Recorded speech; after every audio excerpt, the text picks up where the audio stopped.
A haggard, elderly woman prepares a meal. Rotted meat and moldy bread is what's on the menu. A lit candle illuminates her path. She exits the kitchen to reveal an enormous castle is her home. Her feline companion follows her every step. A dirty mirror reflects her descent towards madness. She marches forth, wheezing heavily as the burning candlelight guides her way. Her vile secret trapped within four walls and complete darkness. She reaches the end of the long, dark hall. The curious kitty licks the plate placed upon the cold concrete, tasting the bland supper. The tired hag reaches for an old whip that hangs by the cellar door before unlocking the foul prison.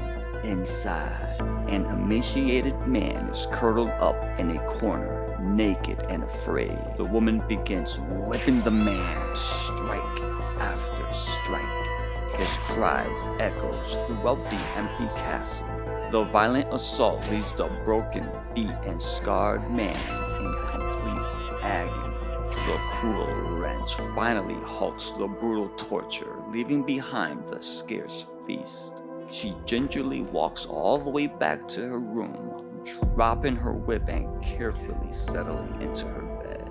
Downstairs, the wounded man flings the empty dinner pan in absolute anger, his moans amplified by the long, dark, desolate halls. The old woman is dead, forever passed on.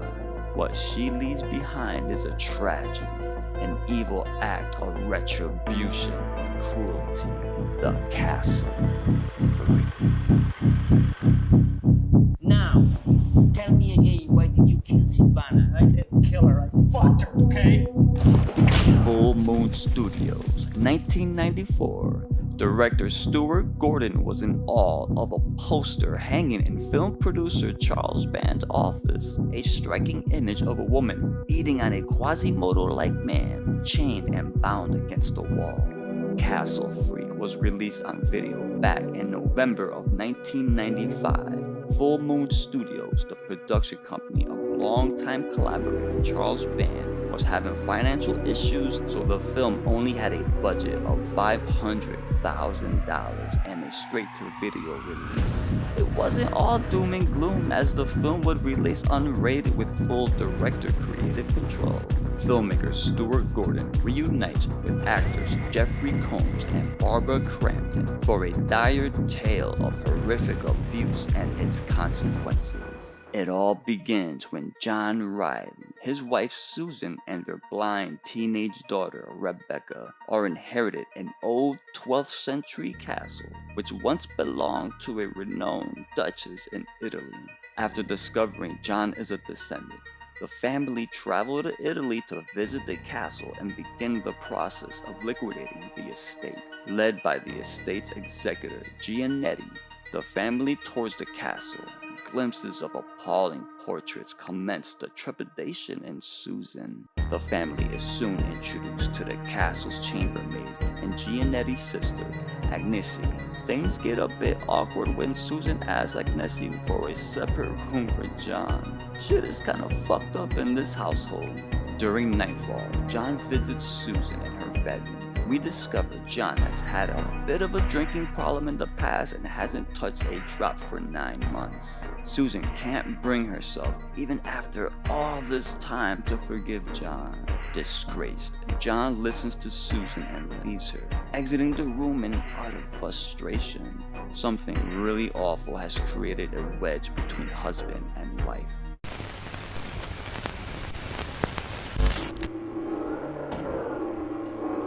Let me tell you what bugs me about human endeavour. I've never been the human in question. Have you? Mankind went to the moon. I don't even know where Grimsby is.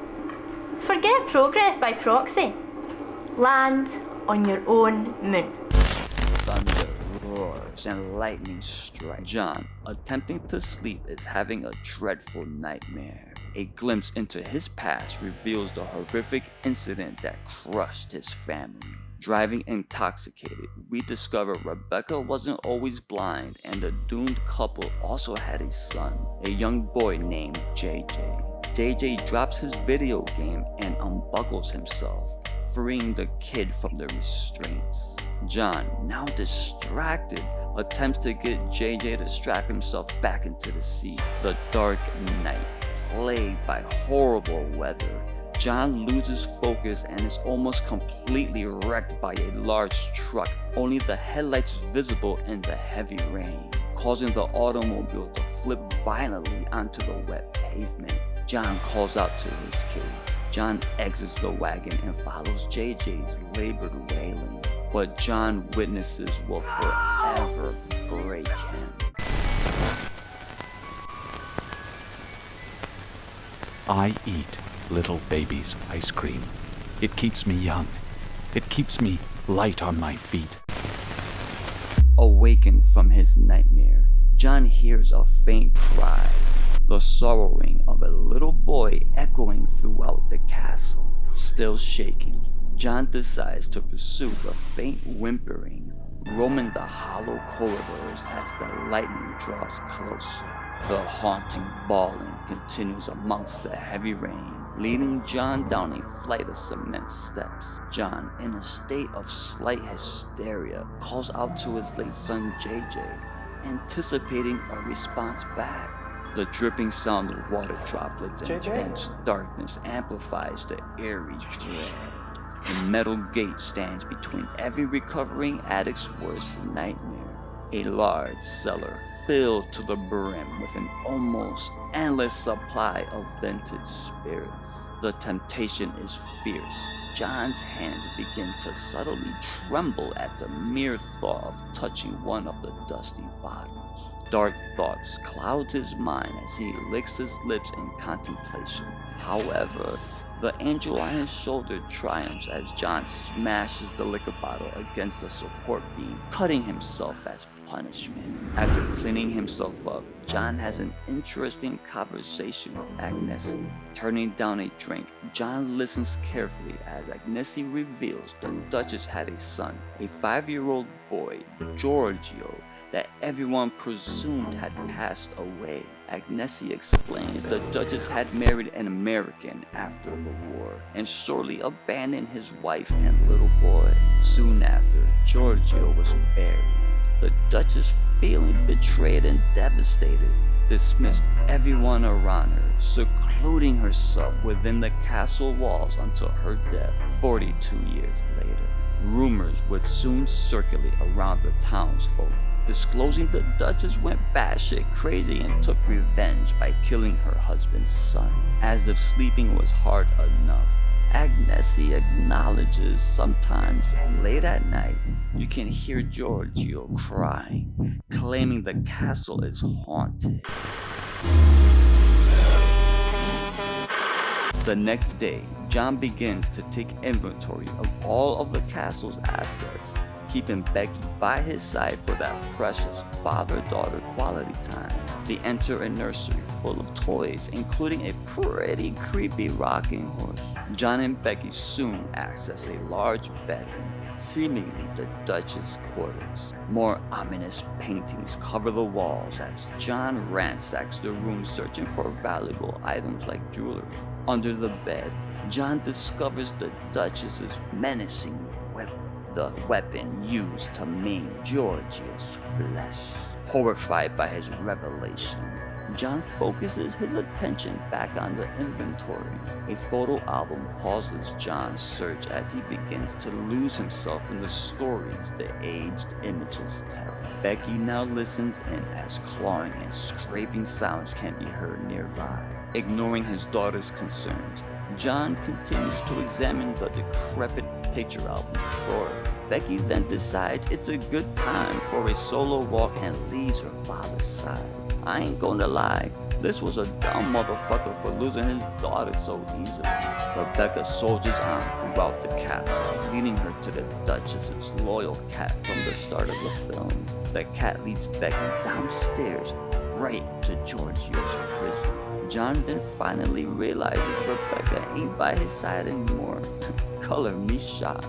Relying on her walking stick, Becky descends into the cold basement area, but she busts her ass in comical fashion, scraping her knee on the way down. Further down the hall, unbeknownst, the cat lures Becky right into hell itself, awakening Giorgio. The monster lives.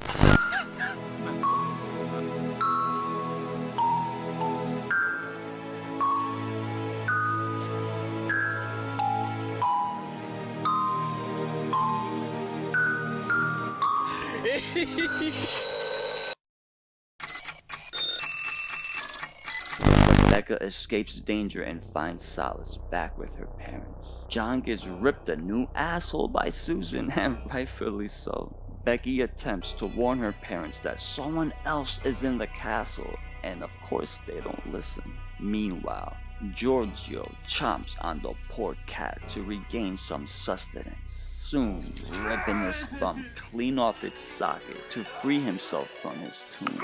This shit was outrageous. Upstairs, Susan continues to downplay Becky's concern while Giorgio finally escapes into the ghastly castle. Giorgio's chains drag up the stairs to the deranged melody of painful moans and a melancholy raspberry. The light strains Giorgio's eyes. His legs buckle with every agonizing step. Giorgio prepares himself to get a first real look at his disfigured presence. His long fingernails caress the filthy mirror. Horrified at what stares back at him, Giorgio uses his chain to smash the mirror, causing family dinner to end abruptly. John investigates the damage, throwing out possibilities, but it's Becky that speaks the truth. There's someone else in the castle. Nightfall. Becky is sound asleep in her room as the door quietly opens, disclosing Giorgio lurking closer to her. The sight of a beautiful female excites the disturbed fiend. Giorgio can't contain himself. He forever longs for the touch of another woman. Becky awakens to the monster's touch, causing Giorgio to panic. I just don't understand how she doesn't smell this motherfucker. Sheer terror consumes Becky as the loud thud of Giorgio's chain hitting the floor forces the mutant to run off like a frightened animal. John searches for Giorgio throughout the castle. Arming himself, he marches on as Giorgio outsmarts him like an episode of Scooby-Doo.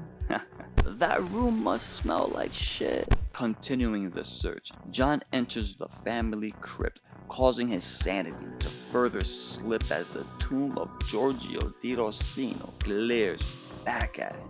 His heart sinks as the photograph of the young boy resembles his late son JJ, descending deeper into lunacy.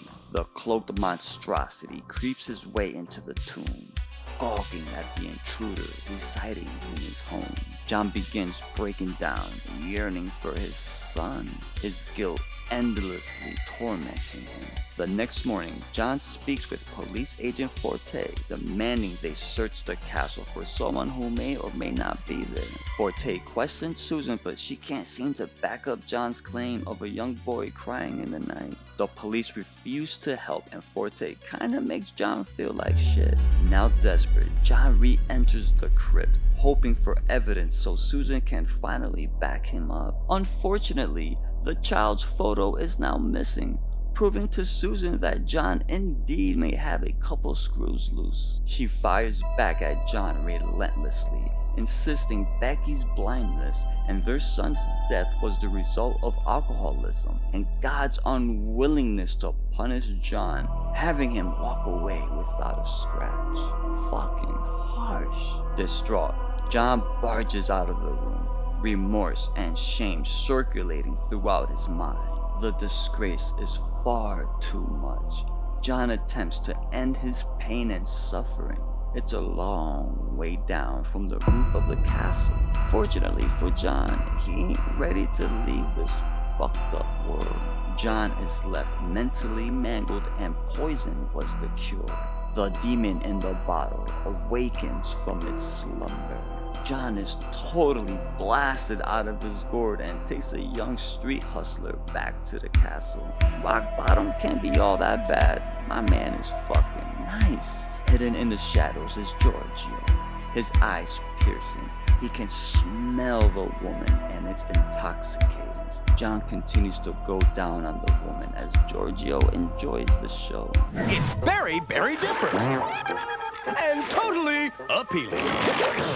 It's new Fruitomic Punch Gushers, the fruit snack bursting the juicy fruit punch in the middle. So fruity, they'll really turn your head. Whoa, I'll say. New Fruitomic Punch Gushers. The blast of fruit punch is gonna drive you totally fruity. Man, I gotta split. After busting a nut, John realizes he just been had. The goods ain't free. John pretty much kicks the prostitute to the curb and passes out in shame. Giorgio seizes the opportunity and hunts down the young woman within the dense walls of the gloomy castle. Fearful of the haunt the tainted palace emits, the lady didn't stand a chance. I still don't understand how people can smell this guy. Daybreak. Agent Forte pays the Rileys a second visit. Savannah Lucci, the hooker from the night prior, is reported missing. John is questioned after witnesses claim she was last seen entering the castle with him. Forte continues to press, revealing Savannah has a small child, a mother. John is furious at the allegations and shuts Forte out as quickly as Susan slaps the shit out of him for bringing another woman into their home. Inside the castle, Savannah is still alive, chained to a wall, discombobulated and afraid. Giorgio enters and tries offering Savannah a drink, emulating John from the previous night. Savannah refuses but decides to seduce Giorgio, only to detect the poor monster has been castrated. Terrified, Savannah attacks Giorgio, cutting him with the sharp edges of the shattered wine bottle. Giorgio snaps, forcing Savannah against the wall and begins to bite down onto her exposed breast. Susan has had enough of John's bullshit and decides to abandon him, taking Becky back home and away from this madness. Meanwhile, John meets with his lawyer Giannetti, attempting to make sense of it all, clearing his name for good. The shady lawyer spills the beans on who the father of Savannah's child is, Agent Forte. Unbelievable. Giannetti receives a phone call from his sister Agnesi, claiming she had located the purse of Savannah Lucci within the castle. John's advocate decides to keep the evidence a secret, with a bump in his salary no doubt, causing John to shout blackmail. Shit happens. John calls Giannetti a bastard, and rightfully so, but the attorney drops a massive bomb on Mr. Riley. You see, the man the Duchess had married, the American, the same American that left his wife and son behind, left Giorgio to a fate undreamed of. This man went on to marry the Duchess's sister in America. They had a child, and that child was John. The disgraced husband who had abandoned his family went on to become John's father, making Giorgio his half-brother from another mother. But it gets better as John's father never divorced and legally never married John's mother, revealing John is in fact the bastard. This would explain why Giorgio resembles JJ so much in that old photograph. Below the depths of the castle, Agnesi finds the injured Savannah, still alive and in agony. The prior scene gives new meaning to the term getting eaten out. The housekeeper attempts to help Savannah, but is quickly beaten to death by a rabid Giorgio, striking Agnesi over and over with his metal chain. Savannah soon succumbs to her injuries.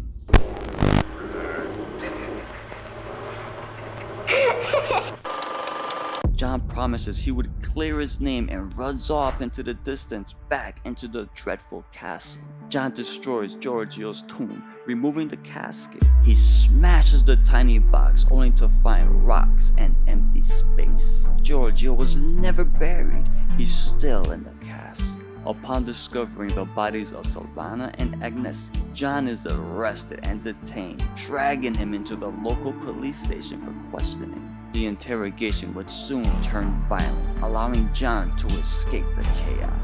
Inside the castle, the absolute laziest cops are assigned to watch over Susan and Becky.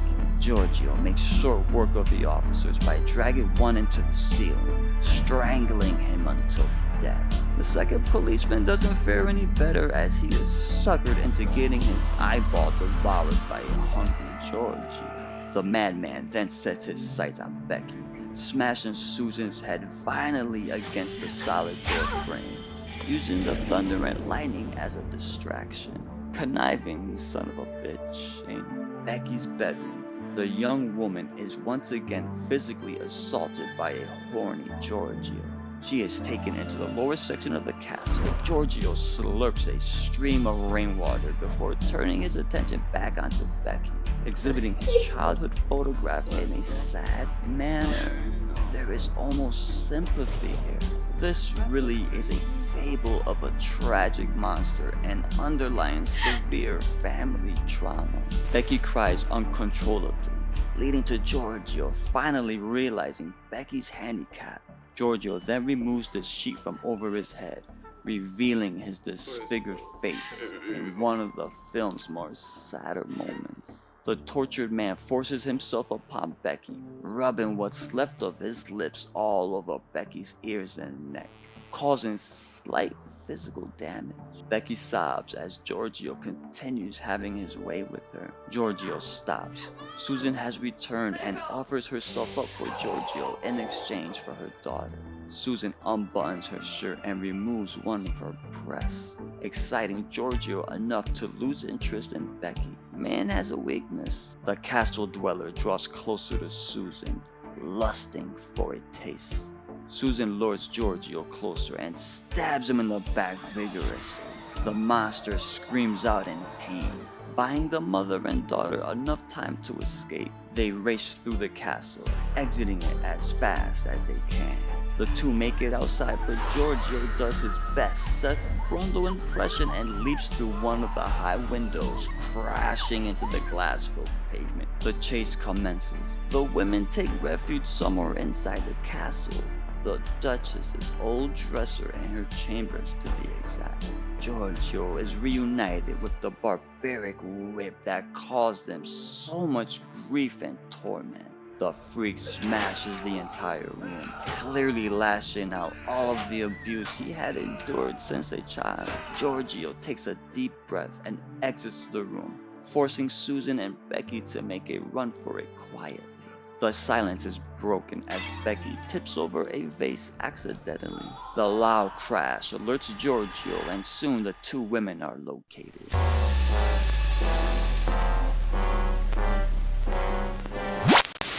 Susan and Becky find themselves on the roof, cornered with nowhere else to go. All hope seems lost. That is until John emerges and is ready to finally put an end to all of this madness and get his family back. John and Giorgio battle it out in a brutal slugfest. Bad weather and darkness only amplifies the dangers. John faces Giorgio for the last time, but not before reconnecting with his daughter and estranged wife. On one end, there is a monster birthed from physical pain. The other, a shattered man birthed by mental trauma, both from the same family tree. The two worlds collide. Giorgio gets the upper hand, whipping John across the back as aggressive and vicious as possible. With a battered John disposed on the wet floor, Giorgio turns his attention to Susan and Becky, slowly drawing closer and closer. Before Giorgio can strike, John grabs the chain tightly and whips Giorgio over the ledge, causing them both to hit the hard ground in a wicked thud, ending Giorgio's pain. Susan and Becky make it to John in time, allowing Susan to finally forgive John. It's all he wanted. John's sacrifice saved his family. He can rest easy now. The following morning, John is carted away in a small funeral. Much respect is paid by the local townsfolk. Policeman Forte is also present along with Sylvana's child, his son. Susan is overwhelmed with emotions, reaffirming her love for John, she can finally move on. Thank you for watching Horror Fiend Drive-In Theater. If you enjoyed this episode, please leave a like, comment, and subscribe to the channel. You a horror fiend. I know you want to. Stay scared. Giorgio Dorsino. He was never buried. She kept him alive. He's alive.